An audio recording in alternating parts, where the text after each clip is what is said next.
ማቴዎስ ምዕራፍ 12 ከነንብቢና ወንጌል ማቴዎስ ምዕራፍ 12 ጥቅሲ 22 ዘሎ ከነንብቦይና ምስቲ ብዙሕ ካብ መጀመርታ ክንብቦ መደበ ነይሩ ጥቅሲ ሓሳብ እንትኩሉ ክርዳእና ግን ምስቲ ዘለና ግዜ ታሽሞ ገብረ ማለት እዩ እቲ ሓሳብ ጥራይ ክበኩሜ ኣብ ገዛ አንብቦ ወንጌል ማቴዎስ ምዕራፍ 12 ጥቅሲ 22 ካብ ጥቅሲ ሓደ እንታይ ዝብል ድሓን በቲ ግዜ እቲኣ ኢየሱስ ብሰንበት ብማእከል ዝርኡ ጉሩህ ሓለፈ ደቀ መዛሙርቱ ድማ ጠመዩ ሰዊት ክምሕውን ክበልዑን ከዓ ጀመሩ ፈሪሳውያን ድማ ዝሪኦም እንሆ ደቀ መዛሙርትኻ ብሰንበት ምግባሩ ዘይግባእ ይገብሩ ኣለው በልዎ ጥቅሲ 3 ንሱ ኸ በሎም ዳዊት ዝገበሮ ንሱ ነቶም ምስኡ ዝነበሩን ምስ ጠመዩ ከመይ ኢሉ ናብ ቤት ኣምላኽ ከም ዝኣተው እሞ ብጀካ ንኻህናት ጥራይ ንኡ ኾነ ወይስ ነቶም ምስኡ ዝነበሩ መብልዑ ዘይግባእ ዶ ዘይግብኦም እንጌራ ምርኣይ ከም ዝበልዐስ ኣይንበብኩምን ዶ እግዚአብሔር ይመስገን አሜን ኢየሱስ ክርስቶስ እንታይ ይጠቅሳሉ ካብ ጽሑፍ ሪፈር ዝገብር ዘሎ ማለት ካብ ብሉይ ኪዳን ስለዚህ እንታይ ዘርኤና ቃል ኣምላኽ ፈልጥ ጽሑፍ ፈልጥ ማለት አንብበውሎ ማለት እጅብዚ ምድርክ መላለስ ከሎሲ ከም ሰብ ከማና ኮይኑ ተመላሊሱ ይጽሊ ነይሩ የንብብ ነይሩ ማለት ኦፍ ኮርስ ከን መጽሐፉን ሃዎ ይብል እንታይ ገይሩ ገንጽሉ አንብብሎ ማለት እዩ ሕጂ እንታይና ንብል ዘለና ተሓሳባተይ ቃል ጽሑፍ አጸቢቕ ይፈልጥ መጽሐፍ ቅዱስ ጽሑፍ ይፈልጥ ማለት እዩ አሜን እግዚአብሔር ይመስገን ነዚ ሓተትዎ መልስን መሃብ መንፈስ ፍልጠት እግዚአብሔር አውኡ ነይሩ እግዚአብሔር ይመስገን ክብርን አምላኹን እዚ ሓሳብ ዝድሓር ሓዞ ክብለልኩም ማለት እዩ ስለዚህ ካልእ ከኣኩም ክፍውስ ምስ ደለየውን ኣብ ጥቅሲ 9 ከዓ ንሱ ካብኡ ሓሊፉ ናብ ቤት ጸሎቶም ኣተወ እንሆ ከዓ ኢዱ ዝነቐፀት ሰብኣይ ኣብኡ ነበረ ምንቲ ክኸስዎ ከዓ ብሰንበት ምፍዋስ ዶ ግቡእ እዩ ኢሎም ሓተትዎ ኣብ ካልእ ከዓ እንታይ ይብለና ይጸናጸንዎ ይነበረ ፍውሶ ድኸውን ኢየሱስ ኣብ ዘለዎ መቸም ፈውስሎ ኣምላኽ መስገን አሜን ኢየሱስ ክርስቶስ ኣብ ዘለዎ ኣብኡ እንታይ ኣሎ ፈውስ ኣሎ ምንጋፍ ኣሎ እግዚአብሔር ይመስገን ስለዚህ they already know ፈሊጦም ነይሮም እዮም ኣብ ወንጌል ማርቆስ ሉቃስ አንብቦ ይኹም ማርቆስ ምዕራፍ 3 ሉቃስ ከዓ ምዕራፍ 11 ማለት እዩ ስለዚህ ብሰንበት ምፍዋስ ዶ ኢሎም መቸም ኢየሱስ ክርስቶስ ኣብቲ ግዜ ዝነበሮ ኣዝዩ ኣብ ጸልማት ዝነበሮ ግዜ ይመጽእ ሰይጣን ኣዝዩ ዝገዝኣሉ ዝነበረ ኣጥዒቱ ሒዝዎም ዝነበረ ብፍላይ ደቂ እስራኤል በቃ ካብቲ ፍቃድ ኣምላኽ ቶታሊ ኣውፅዎም ነይሩ ካብቲ ሕጊ ኣምላኽ ሕጊ ባህሊ ናቶም ባህሊ ክገብሩ ዘለማመዶም ኣዝዮም ዝጠፍኡ ኣዝዮም ዝዓወሩ ዝነበሩ ኢየሱስ ክርስቶስ እንታይ ኢሎም ዕውራት ኢሎም ዕውር ንዕውር ይመርሑ በቃ ዓዊሮም ዝነበሩ ስለዚ ኣብዚ እንሆ ከዓ ኣብ ቤት መቅደስ ዝኣሞ ሶፍ ፍወስ ኣለዎ እምበር ክድሕና ኣለዎ እምበር ክጸናንዕ ኣለዎ እምበር ኣብዚ መጺናሲ ክንፍወስ ኣለና እምበር ክንጸናንዕ ኣለና እምበር እግዚአብሔር ይመስገን እንሆ ከዓ ኢዱ ዝነቐፀ ሰብኣይ ኣብኡ ነበረ በሎም ከዓ ጥቅሲ 11 ካባኻትኩም ሓንቲ በጊዕ ዘላቶሞ ብሰንበት ኣብ ጉድጓድ እንተወደቐት ዘይሕዛን ዘየውፃን እንታዋይ ሰብ ኣሎ እንታዋይ ሰብ እዩ ዋት ዊዝደም ክምልሰሎም ከሎ ትመልሲ ክቦም ከሎ ካብ በጊዕሲ ሰብ ዶ ግዳ ኣዝዩ ኣይበልፅን እምበኣርሲ ብሰንበት ጽቡቕ ምግባር ግቡእ እዩ ሽዑ ኣብቲ ካልእ ከዓ ሓቲትዎም እዩ እንታይ ይብለና ካልእ ወንጌል ተንብቦ ከለኹም ኣስቀጡ ይብለና بسنبس صبو مغبار دو ولا كفو مغبار سب بفواس دو مدحان دو انتاي حاش قليل لخو حتى كلس انتاي لهم عسكاتو مسكات انتاي كفاتي متصنصان متص بقى من حادثه جيجا انتاي بلخون هجي خنتا خبلي كفتصابات كتتصابابي خلها كاب املاح يكون باي ذا وي منفس املاح يغوي معناتي اما خلنا من حدنا مايكل انتاي بلخون انتاي كحجي خسبخي انتاي تبلو انت هونكم نو كاب املاح يكون انزي الرا እግዚአብሔር ይመስገን بخفوت لبنا قال املاح بقرهنت كنقبل قال املاح ዝነግረና ስለዚህ እዚዮም ካን ታገብሩሎ ክፋት ይዘሎ ማለት ንክርስቶስ በቃ በዝኸዳ ዝዘ ተዛረባ ዘበለ ሰበኻ ዘበለ አብዛተዋ ዘበለ ይጸናጽኖ ይከታተሉ እጂ እግዚአብሔር ይመስገን ሐቲቶም ግን አይመለሱም ንሱ ግን አብ ወንጌል ማቴዎስ ታይሎ ማለት በሰንበት ጽቡቅ ምግባር ጉቡይ شعنات سبعي يتكازرجح بلو يدو زرجحه بوبوخ حوي كابتا خاليتاون كمتا خاليتاون كنت فريساوان جرام سوتس كم يجرام كم زتفو ت ما خارو كتبو خان ملي مالتي إذن سرح نايس فريساوان اندحر زما خارو خينم كتبو خا بخمين حزو بخمي زبلو سبات اندحر خينم زناي فريساوان مخريب እግዚአብሔር ይመስገን ከሕጎሲ ዝግባ ንሶም ዝጓሲወን ሰብያ አባጊያ እቶም ሰባሲ እቶም ፈሪሳውያንስ ከሕጎሱ ነይሮም ኣብ ቤት መቅደስ ዝነቐፀ ኢድ እንዳመፀ ሰንበት ክሪዩስ ደስ ብሎም ነይሩ ማለት እልል ክብሉ ነይሮም ከሕጎሱ ነይሮም ዋው ህዝብና ፍወስ ኣሎ ህዝብና ጥዕያ ኣሎ ክብሉ ነይሮም እምበር እግዚአብሔር ይመስገን ግን እሶም ታይገሮም ከመይ ገሮም ከምዘጥፉ ኣብ ትሕትመን ከምዝነበሩ ይርዳካ ኣብ ትሕትናይ ሰይጣን ጽልዋ ከምዝነበሩ ፈሪሳውያን እኮ ክነሱ ነቲ መጽሓፍ እንዳንበቡ እኮ ክነሱ ኣብ ትሕቲ ጽልዋ ናይ ሰይጣን እዮም ነይሮም ማለት እዩ ሰናይ ዘይደልመን ሰናይ ናይ ሰብ ሰይጣን ጽቡቕ ናይ ሰብ ዘይደልመን ሰይጣን ሓፍ ምባል መልዓል ናይ ሰብ ዘይደልመን ጽቡቕ ኮነሉ ክጽቡቕሉስ ዘይደልመኒ ሰይጣን ጥራይ እግዚአብሔር ይመስገን ስለዚህ ከጥፍኦ ተማኺሩ እንታይ ስለ ዝገበረ ስለ ዝፈወሰ ሰንበት ትመጽእ ዝነበረት ደረቕ ኢዳ ማለት እዩ ስለ ዝተፈወሰት ስለ ዝሓወየት ኣብ ዕውረት እዩ ሓቂ ዕውር ንዕውር ክመርሖ ኢሎም ማለት እዩ እሶም ዕውራት ኢኹም ኢሎም ደቅ መንደላ ይሉ ዛረብ መለን ሰማዓከ ይስተታይዞም ነይሮም እግዚአብሔር ይመስገን ድሕሪኡ ከገርመኩም ኢየሱስ ከዚ ፈሊጡ ካብ አግለሰ ጥቅስ 15 ብዙሓት ሰብ ድማ ሰዓቦ ኩሎሙን ኣሕወ ሓደ እኳ ምስ ሕማሙ ዝተመለሰ ኣይነበረን ምስ ሕማሞም መፁ ደልዮም ወንድም ኣብዘ ዝኸዳ ኣብዘ ዝኣተዋ ኮይኖም ዝመፁ ነይሮም ካኒ ብልብ ህዝቢ ከማን ብዝገደደ ተረዲእዎ በቃ ካብኡ ክመሃር ኣዝዩ ደልዩ ነይሩ ማለት ነው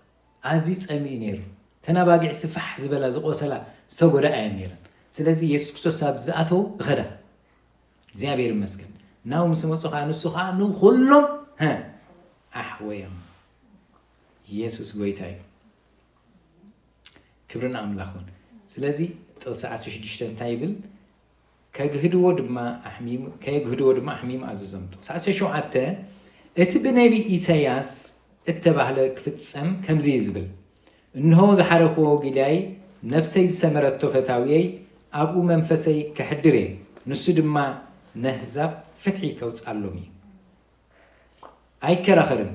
ኣይጭድርን ኣብ ኣደባባይ እውን ሓደ እኳ ድምፁ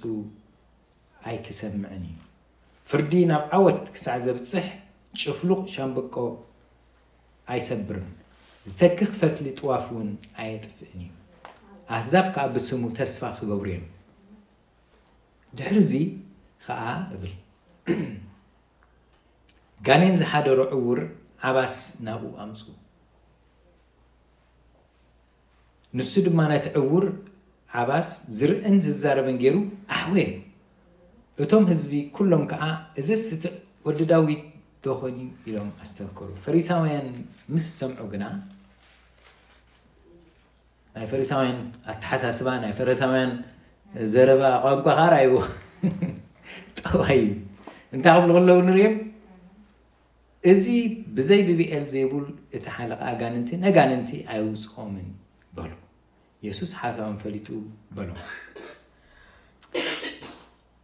ንሓድሕዳት ተፈላለየት ኩላ መንግስቲ ትዕኑ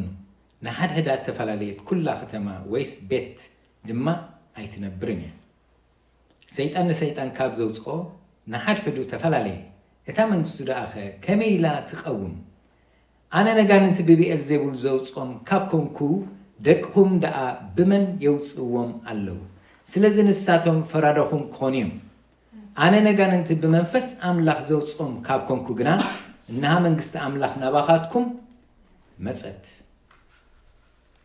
ጥቕሲ 29 ተቐንዲ ሓሳበይ ማለት ኢና ኢሎም ማዓንቲ ኣርስትና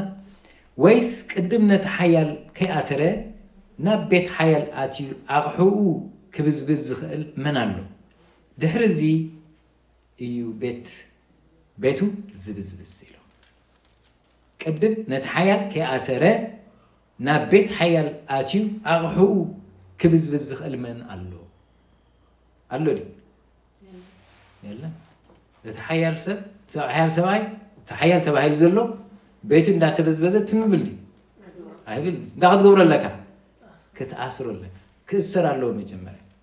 ደን ቤቱ ከም ድላይካ ትብዝብዞ እቲ ቤት ኣትኻ ዝወሰዶ ትሰርቆ ዝሓዞ ይምንዛዕ ማለት እዩ ኣሜን ስለዚ እግዚአብሔር ይመስገን እቲ ታሪክ ናይዛ ቃል እዚኣ መቸም ተኣማፃፅኣ ርኢና ኣለና ስለዚ ኢየሱስ ክርስቶስ ኣብዚ ምሳሌ ገይሩ ይዛረቡ ማለት ዝተፈላለየት መንግስቲ ኢሉ ንሓድሕዳ እንተኾይና ኣይትቀወም እያ ብሎ ማለት ወይ ከዓ ኢሎም ቅድም ነቲ ሓያል ከይኣሰረ ናብ ቤት ሓያል ኣትዩ ኣቑሑኡ ክብዝብዝ ዝኽእል መን ኣሎ ድሕርዚ ቤቱ ዝብዝብዝ ኣብ ማርቆስ ምዕራፍ 3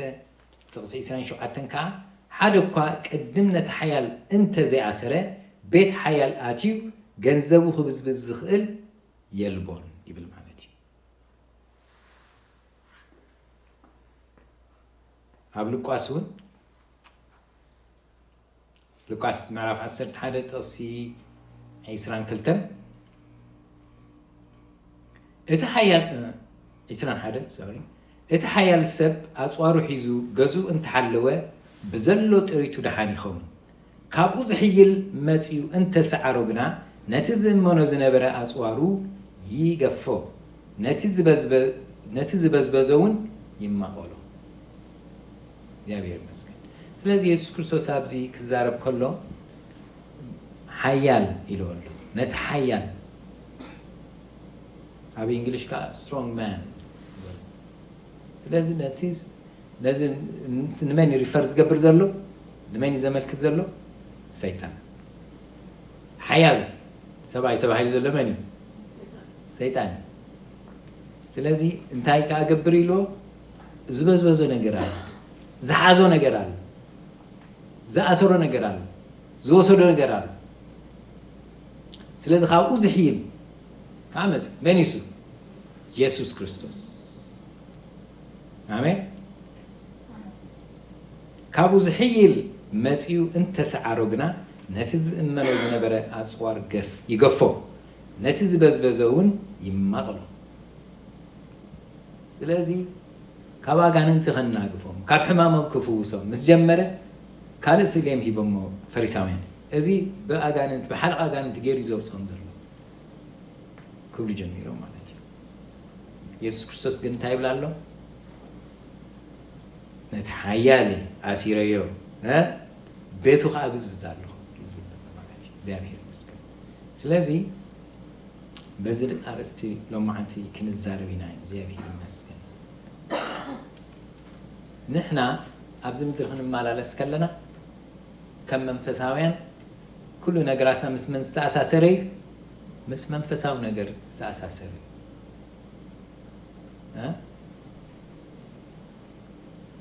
بزح نجار سيطان تاي قبريلو أتاك خجبرنا مسيخ دي مالتي كواجعنا مسيخ حزب بحاتي أتحزبنا خدي بتفهم كواجعنا يخدي مالتي أنت هايزد ليه مالتي نحنا already نايميننا نايت حيالنا زيابير المسكن تحيال مسانا سلازلو بيتو كن بزبز سلطان لنا كن أسرو سلطان لنا نتحيال كن أسرو بيتو خا كن بزبز كن بزبز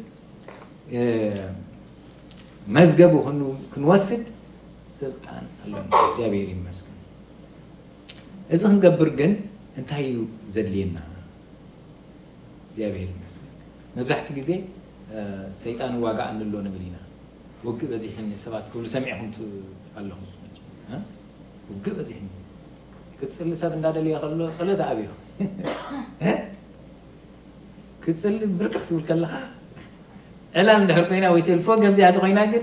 حين غافتت إذا قل لنا تمكين رأينا مش واي نصلت زرق سكا نعلال وين خالدين زنك حكا انتو وين تاي مالت سقط له مالت سقط ناي سيطان له مالت ها سلازي نازين تاهم قبرين يازلنا كنك واقعو كنا دليل لنا مجمريا مي زيابيري بمسكن سلازي أين محلكم ني كن أتاقن كدلينا مالت آمين مغنياتو تحيال سباي تحيال سب أصوارو حيزو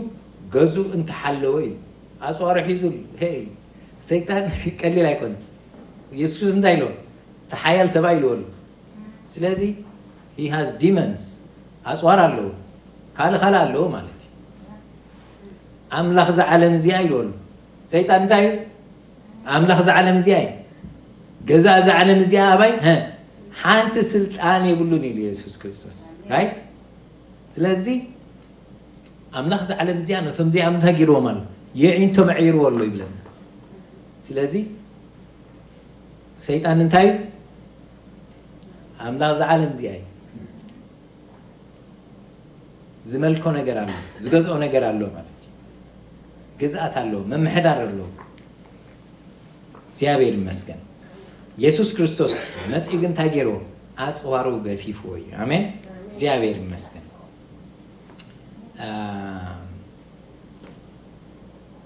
أبتم ولد أملاخ جنا سلطان يقول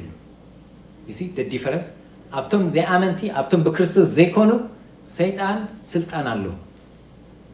أبتحتيهم زلوا يعينتم عريوي وانجيل كتنقولهم كلها زي قلص لهم تايدو أيردو من فلسين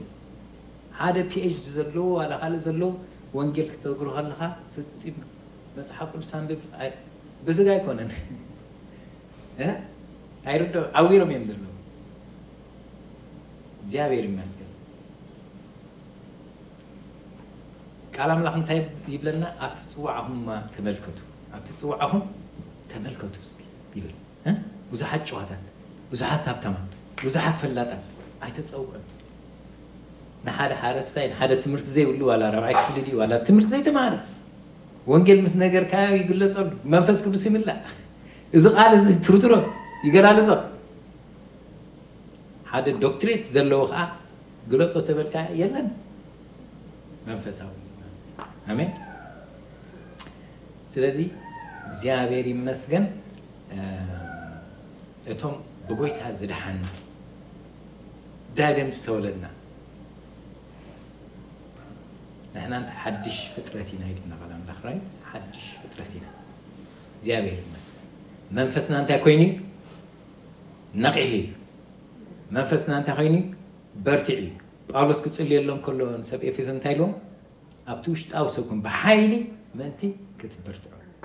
ስለዚህ ኣብቲ ውሽጣዊ ሰብካ ብሓይሊ ምብርታዕ የድሊ ማለት እዩ እግዚአብሔር ይመስገን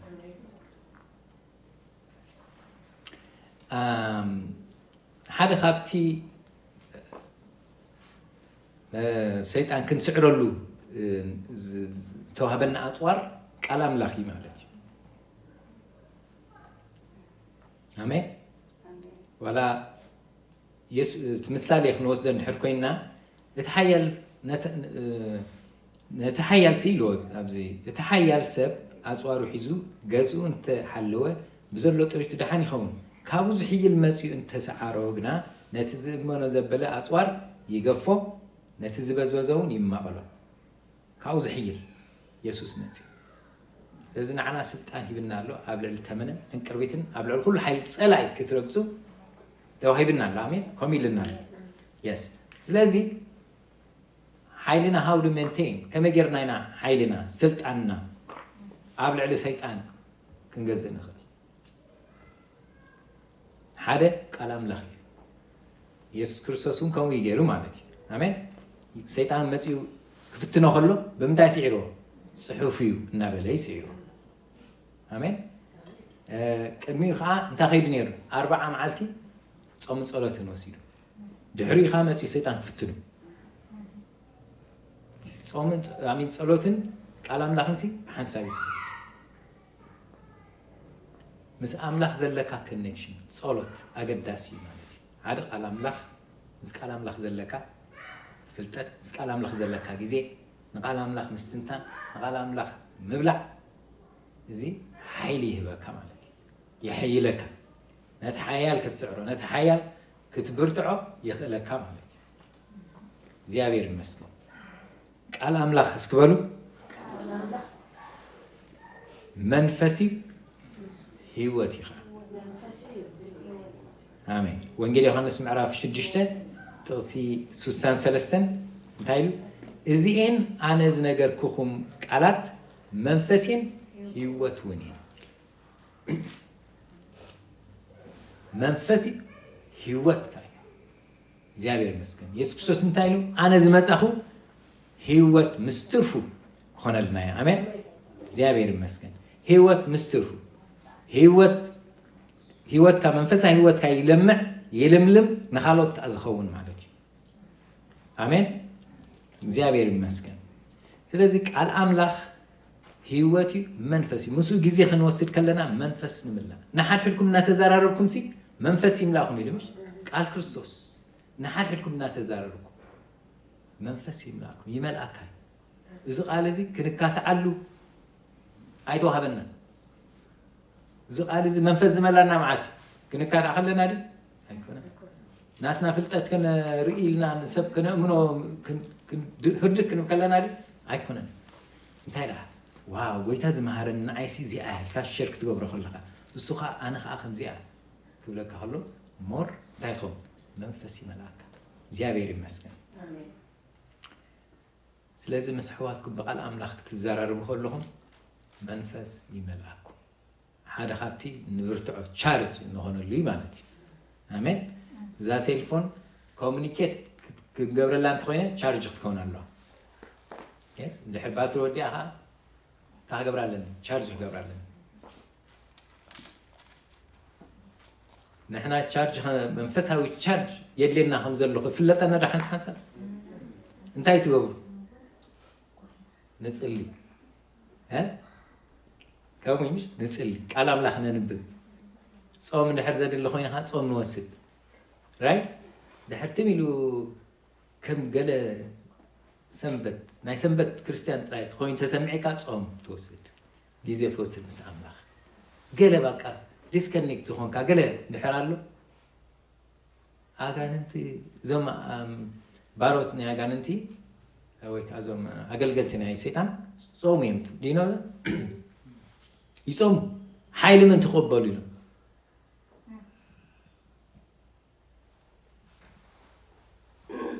ያ ጠንቆልቲ ጥንቁሉ ሓድሩ ድቃስ ከይበሉ ክዛረቡ ክደሙ ንሓደ ሰብ ከጥቅዑ እንድሕር ማለት እዩ ራይት ንሕና ግደ ክንደይና ስልጣን ተዋህበና ክንደይና ብጸሎት ክነቃሕ ይግባአና ኢየሱስ ክርስቶስ ከምኡ ኢለና نوحو تصلي عفتنا ايتاتو من يخفتنا سيطان سيغال بعبي سيغال سانا حساب سيغال سب واقعك بسب غيرو سيطان يمصاك بخونتات واقعك بقول ስለዚህ እንታይ ኢሉ ንቑሑን ጸልዩ እግዚአብሔር ይመስገን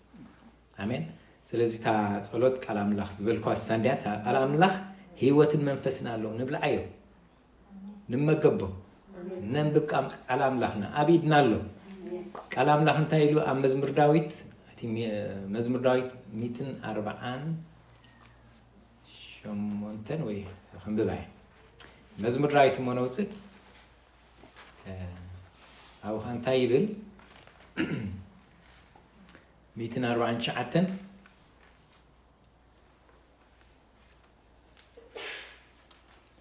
እግዚአብሔር ንህዝቡ ቢህግዎ ይሞ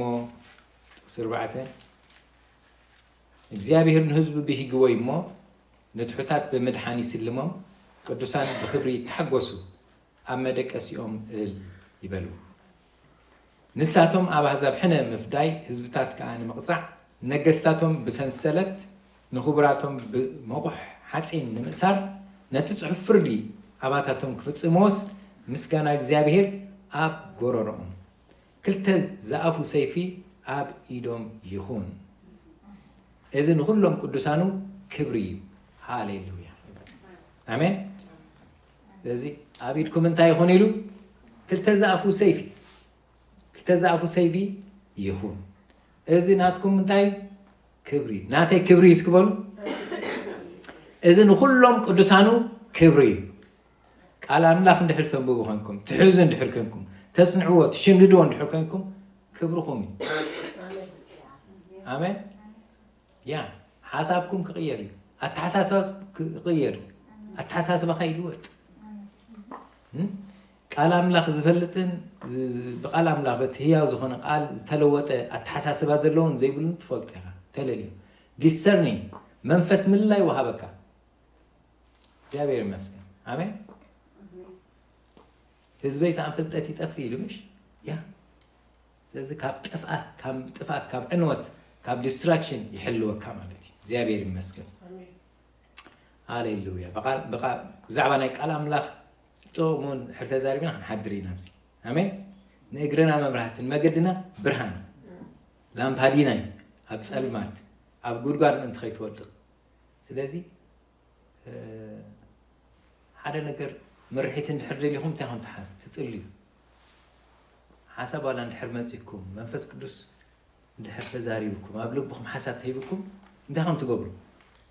ምስ ቃል ኣምላኽ ሰማማዕ ድዩ ኢና ንብል ምሽ ቃል ኣምላኽ ከድግፈኒ ድዩ فقط أملاخ دي نبل مالتي وي سبات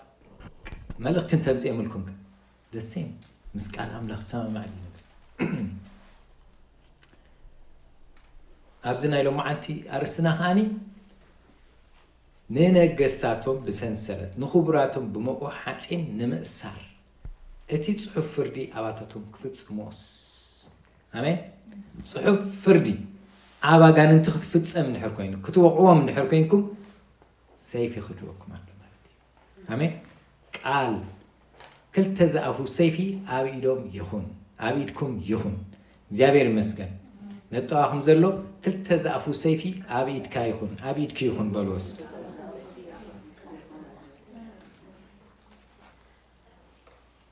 آمين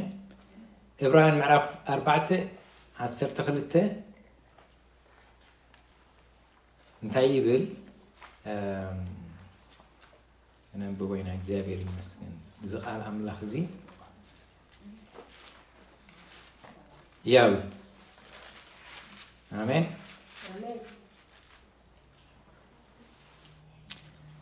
معرف 4:12 ቃል አምላኽ ያውን መስለጥን ይሞ ካብ ክልተ ዝኣፉ ሰይፊ ዝበልህ እዩ ነፍስን መንፈስን መፈላል ኣካላትን አንጉዕን ክሳዕ ዝፈላሊ ዝሰጥም أم حلالن حسبات لبن كأ زفردي آمين لذي قال أملاخ انتايل ولو هياون መስለጥን እዩ እስኪ ህያውን መስለጥን እዩ ንበል ካብ ክልተ ዝኣፉ ሰይፍ ዝበለሕ እዩ ንነፍስን መንፈስን ዝፈላሊ ሃሌሉያ ነፍስን መንፈስን መፈላለየ ኣካላትን አንጉዕን ክሳዕ ዝፈላሊ ዝሰጥን ኣብ ምሕላልን ሓሳባት ልብን ከዓ ዝፈርድ እግዚአብሔር ይመስገን ሃሌሉያ ስለዚ ቃል እዚ እንድሕር ሒዝናዮ ንዓና እንታይ ገብረና ይዛረበና ይፍውሰና የጥዕየና አሜን በጥን ተበልካ እንታይ ገብረካ ይሕልወካ እንተተሳዕ ተላቃሕካ ይዛረበካ አሜን አንጉዕኻ ፈውሲ ይዚ ከይተአርጉ ትደሊ አንብቦ ነዛ ንስነትኩም ክሕደስ አሜን ሃሌሉያ እዚ ቃል እዚ ይሕድሰካ ብልዕዎ ነንጉዕ ኻስ ፈውሲ ኢሎ አሜን ንጥዕናና ጥዕና ይና መድኃኒትና እግዚአብሔር ይመስገን ስለዚህ እግዚአብሔር ይመስገን ሰይፍና ነልዕል ቃል አምላክ ማለት ሰይፍ ሓዙ ኢሉ ምሽ ኣብ ኤፌሶን እግዚአብሔር ይመስገን ስለዚህ ክንጽልለና ቃል አምላክ ከዓ ጸሎት ምስ አምላክ ኮኔክት እንገብረሉ ምስ አምላክ እንረኸበሉ ምስ አምላክ ሙቅ ሕብረት እንገብረሉ አምላክ ዝሃበና ዝኸፈተልና የሰፖርታል አፍ ደገይ አክሰስ ተዋሂብና ኣለና ናብ መቅደስ ክንኣቱ ናብ ቅዱስ ቁርሳን ክንኣቱ ናብ እግዚአብሔር ክንቀርብ ናብ ህያው አምላክ ክንቀርብ አክሰስ ኣለና መእተው ተዋሂብና ጸሎት እግዚአብሔር ይመስገን ክፉት አፍ ደገይ ንዓና ማለት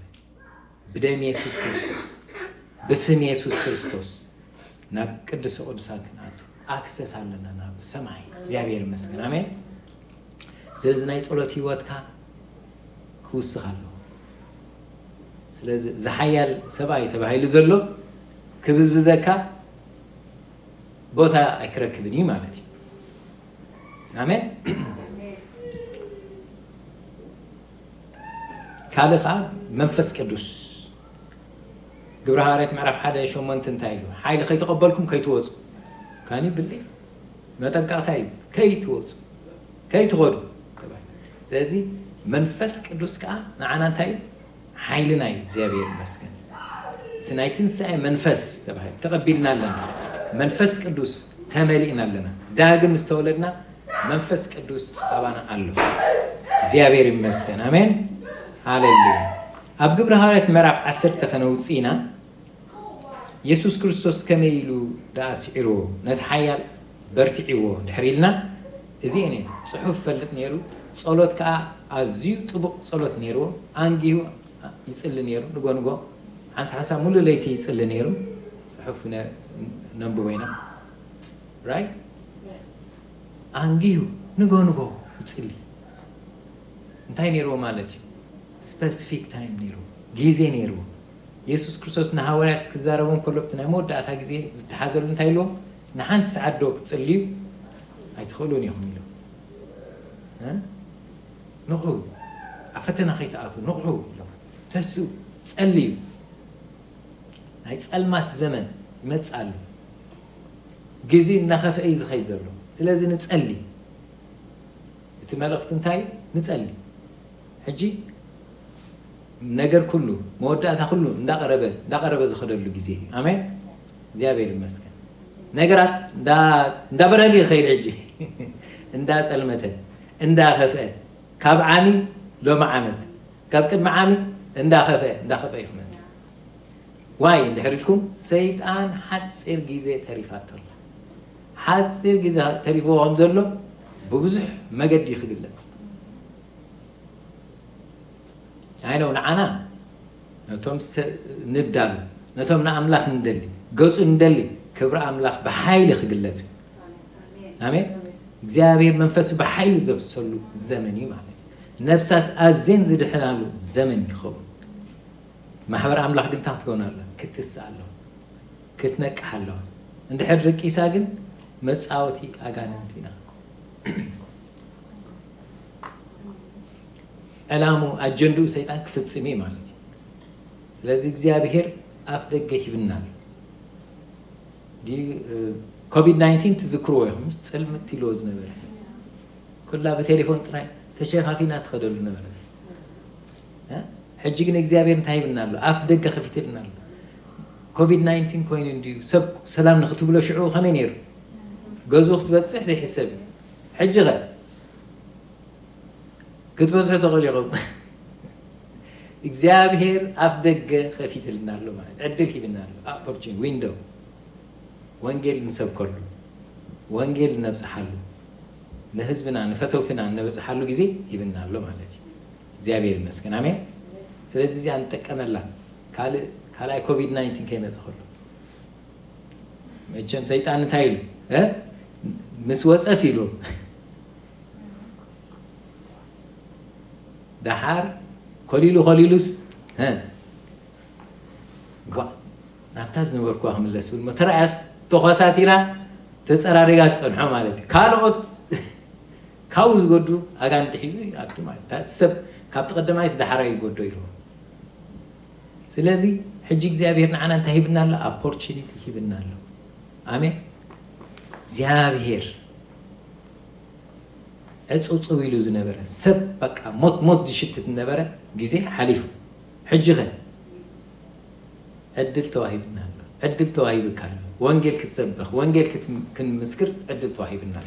አሜን ሃሌሉያ ሞትን ትንሣኤን ክንነግር ዕድል ተዋሂብናል ስራሕ ዋላ ኮቪድ-19 ተተዓጽዩ ክንሰርሕ ገሌና ክንሰርሕ ኢና ማለት እዩ ናትና ኣብ ገዛ ምስራሕ መሊሱ ከዓ ክጅመር እዩ ማለት እዩ መሊሱ ከዓ ተሸፋፊንካ ብቴሌፎን ክኸውን ማለት ቴሌኮንፈረንስ ናይ ቸርች ሳንዴይ ክኸውን ማለት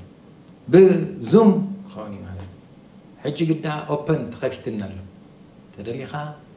ኣብ ሬስቶራንት ተደሊኻ ስታርባክስ ተደሊኻ ገዝኦም ኳኳ ተደሊኻ ተዋፂርካ ወንጌል ክሰብኽ ዕድል ተኸፊትልካ ኣሎ አሜን እግዚአብሔር ይመስገን እዛ ኦፖርቹኒቲ እንተምሊጣትና ግን ሰይጣን ዕድል እንደገና ክመጽ ዝገደለ እግዚአብሔር ይመስገን አሜን ስለዚህ እግዚአብሔር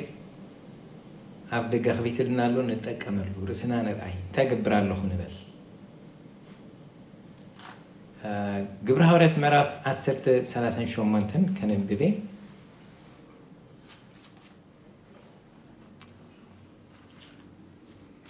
ናመወዳት ገጽናይና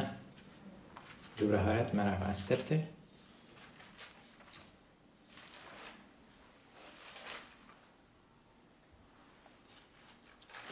38 ማለት ብዛዕባ ኢየሱስ በዓል ናዝሬት አምላኽ በመንፈስ ቅዱስን በኃይልን ከም ዝቀብኦ አምላኽ ምስኡ ስለ ዝኾነ እናዞሩ ጽቡቕ ከም ዝገበረ ነቶም ሰይጣን ዝሰዓሮም ኩሎም ከዓ ከም ዘሕወየ ንስኻትኩም ትፈልጡ ኢኹም አሜን ብዛዕባ ኢየሱስ በዓል ናዝሬት አምላኽ በመንፈስ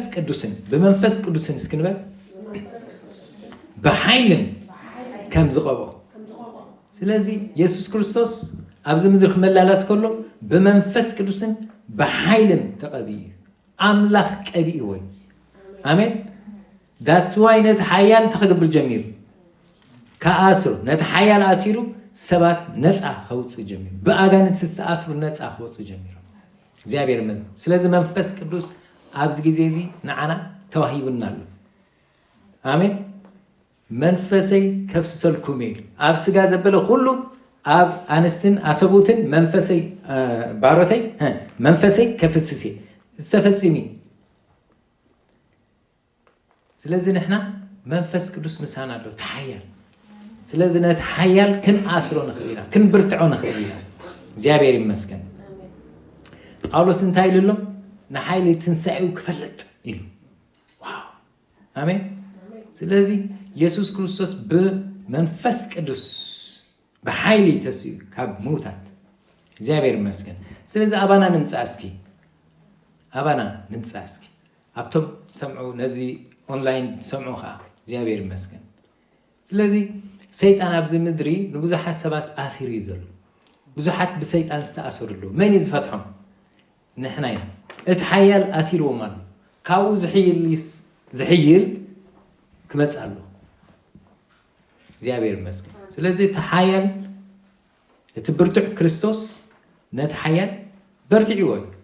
እንታይ ኢልና ብኣጋንንት ዝተኣስሩ ብሰይጣን ዝተኣስሩ ነቶም ሰይጣን ዝሰዓሮም ኩሎም ከዓ ከም ዘሕወየ ንስኻትኩም ትፈልጡ ብሰይጣን ዝተሰዓረ ህዝቢ መዓት እዩ ዘሎ ስለዚህ ንሕና ተስፎም መን እዮም ኣነ ንስኻትኩም ኢና ማለት እዩ ፓስተር መፅዩ ሃዋርያት መፅዩ ነቢ መፅዩ ከናግፎም ኣይንፀብን ናትኩም ተራይ እናተይ ተራይ እስክበሉ እግዚአብሔር ይመስገን በስመይ ኣጋንንት ከተውፅኡ ስልጣን ይበኩም ኣለኹም ኣሜን እዳውኩም ኣብ ሕሙማት ከተንብሩ ኢኹም ስለዚህ ንሕና እንታይ ንለማመዶት ስልጣንና እዳውና ኣብ ሕሙማት ነንብር በስም ኢየሱስ ኣጋንንት ክወፁ ስልጣን ተዋሂብና ኣሎ ኣብ ዘመን እዚ እንታይ ኮይኑሎ በቃ ሓደ ነቢ መፂሎ ተባሂሉ በቃ ክጽልየለይስ ገለ ምናልባት ገለ ህልዎን ንድኾም ገለ ዘሸግረንሎ መስክ ገለ መርገበይ ተተሰብረ ኢሉ يبل مالك مرقب كام أب أمسكال تودي آمين you are curse free آمين انتهي انتو حلكم واي ناي كريستوس لزخونكم مرقب مالكم دي مرقب زلو لو ديبز يلا زيابي المسكال واي كريستوس أمسكال سيروي آمين حارة أو سيناي يسوس كريستوس حارة أو ساكاخلوسي በቃ አድሂነካ ግን መርገም አለካ ብለካ ማለት ስለዚህ ኣብ መስቀል ተገብረ ተፈጸመ ዝበለ ሁሉ ናይ ስጋ ናይ ነፍሲ ናይ መንፈስ አሜን እግዚአብሔር ይመስገን ትገሊዩ ፕሮግሬሲቭ ማለት ናምና አትሐሳስባኩም ሲ ጎይታ ምስተቀበልኩም ሽብሹ አይቀርም ታኾናሉ ቃል አምላክ ከተንብብ አለካ ክትጽልይ አለካ تملؤ فقط أملاك حسب أملاك كتفلت تلوّت برنزع على مزيان عايتم سلوي بمن بقال أملاك ندام ببنا نداته مهارنا نداس ألنا أبو قرن داودقنا سلزة حدا يسوع كريستوس بمنفس كرسن بحيل تعاطي نتي حيال سيروا مالتي أفيليبي أقول سي خلينا نبينا كولسي كلت شعرته هاليلويا يسوع قويتاي اتسعر مساناي آمين متى عيتهم كون تسوينا له من اتسعري زيابير مسكن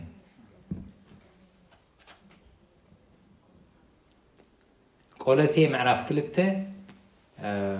كابتل ساعة سلسلة كم بوي نبذلوا أبسانا يغرى إلو بأبساخمن بزي جزرة سجاخمن مويتكم زنبركم ناخدكم مسؤهيوان جبركم نتبع حجاجات زك أمنا زبا أسدنا زنبرة بيت صحفت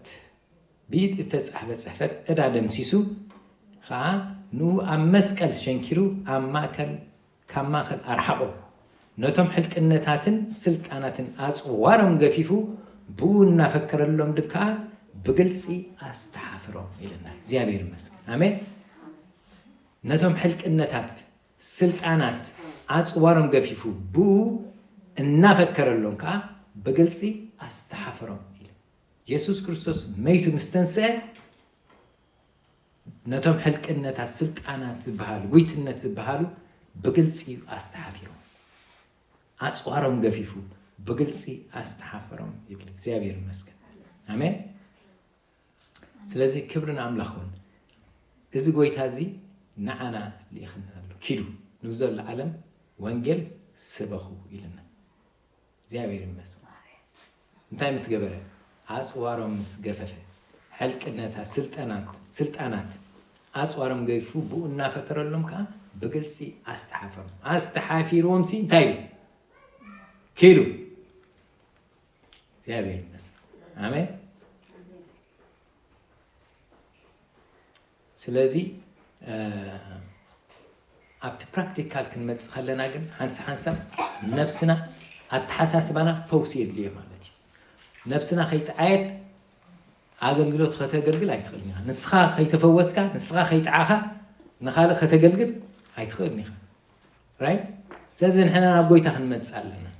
أنتي أبزيس أبصلوا تهنكون علينا خن إلا خلنا لا زمرت كلها هم تمنينا كن إلا خلنا إج سوك ما خنياتو كدان رشيحين تاخد قبره تعالكم سامنا تقبروا له أمه تقبروا له وي بركينا سعادة خوين بركينا تقبروا له أو سوك تقبروا واي تحيز له زعجي ويكاتي ستينك نجر حيز له أنت خون مالتي يرك تحسب خلها يلك زابير مسكن أبص قلت أنت هنكون لنا سوك نكون لنا أبص قلت كنت أنحلنا إذا شجرنا بحرين تلو لوت أن قويت أنا بدنا أبكر ميخ كف كنبل يدلينا مالتي آمين بأي تتك بأي إيه خنبلو يقبل زابير المسكن هاليلويا سلازي إجزابير سوينا له مسوخن عين زي تفوس نفسهم كم تعيتي للمش أبو إنجيل أبو سالساي ملأت يوحنس تغسلته نفسهم كم تعيت كم خافوا لنتناهم يلون سأز نفسنا خدعي أقداسي فوسي يجلي زيابير مسكن إذا أبت مسكل دم يسوع كريستوس عم مسكل حيلة تنسايم منفس قدوس يدلينا معناتي زيابير مسكن آمين أبكي حيلة نقبل نفسنا حسب توقع بمتى يمثلكم بحاتيها توقع نفسي يغرى زي مبال تفعل لي حاتيات من لما تكون خير سلازي حيلة السن اتبرتع إلو زلو سبعين تاي يقبر مالتي سيطان مازي أكسس ركب حاتيات تاي يقبر أكسس نسيطان هبو أفدق نسيطان خفتر يسوع كريستوس حنت قاسلت أنا يقولون إيه واي حاتيات يقولون سلازي حاتيات نتاي نسيطان أكسس يزهد أشوم قايدو نخالي سب حركته وزد مازي يقول عليها صعات مالتي سلازي سيطان تاي يقبر أتاك قبرك نفهم ديسليو كلام لخص دليو خقل قلوز دليو نتهم نعم لخص دليو تاخقبري أتاك قبر خيلي مالتي ها كتكعكا خيلي كم زقواز ما بسا يزور ها انتهي دليو زور حطو دليو سازي تسأليلو تسأبا نتهم كالو تحواتكم تسأبا مسؤوم سلازلو انتهي قبرو نخو تسألي يبل كلام لخ مالتي نتبع حاتيات أي وعي زحول زخونة خاني لبط زخونة هي وزلوها ها